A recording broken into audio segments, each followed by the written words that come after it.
Eva, that's solution Indo plan side solution, long superior pit, a pin tomio recommend PBRC, Ticataro, Monstera, Nicataro, Shilamila, Penliri, Napioma, CZ plan, the tomio side solution, makes you 2 views I see am low, a male, Sisu Pipine, la Piloma, a mile, Pinilla water, boy united, a pimulated to a chamalo, Saiti Balo, Jania PBRC.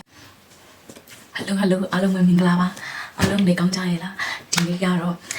ဒီဆက်ရလွယ်တဲ့ into plan လေးတွေပေါ့နော်အဲ့ဒါလေးတွေကိုအကြောင်းကိုတက်ဆက်ပြသွားပါမယ် into plan လေးမှာဆိုလို့ရှိရင်เนาะလူသိများတဲ့ရွှေလောင်းဝေလာကမုံလေးတွေရှိတယ်နောက်ပြီးတော့ CC plan လေးတွေရှိမယ်နောက်ပြီးတော့ monstera ပေါ့နော်မြန်မာအခေါ်ဆိုရင်တော့ဒါကြားလောဝါလို့ခေါ်တာပေါ့နော်ဒီအပင်လေးတွေကအရန်ကုန်မှာ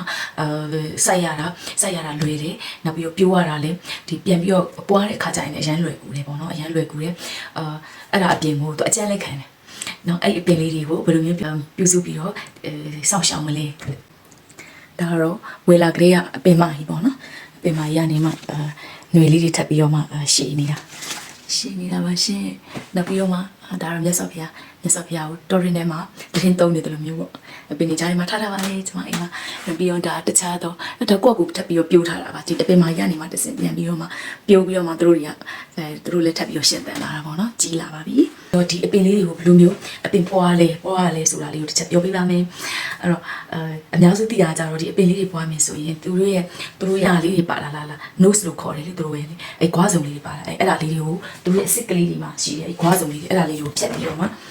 ဒီစိတ်နားလိုက်တာပေါ့နော်တစ်ပတ်နှစ်ပတ်လောက်နေတဲ့အခါကျရင်တို့အမြဲလေးတွေထွက်အဲ့တော့ဒီရွှေလောင်ဝေလာဆိုရင်သူကဒီຫນွေအတိုင်းလေးပေါ့နော်အစ်ကလေးနဲ့ထွက်တာဖြစ်တဲ့အတွက်အရင်ကသူ့ကိုဖြတ်ရလွယ်ပြီးတော့မှသူ့ကိုလည်းစိုက်ရလွယ်တယ်ပေါ့နော်ပြိုးထပ်ပြီးတော့ဒီ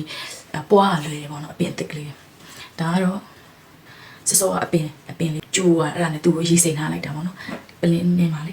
သူ့တော့သူကလောက်ပဲတစ်ပတ်တစ်ခါလောက်ပဲရေလေးကိုလဲပြီးလို့ရှိရင်မှသူကထပ်ပြီးတော့အမြင့်လေးထွက်လာပါတယ်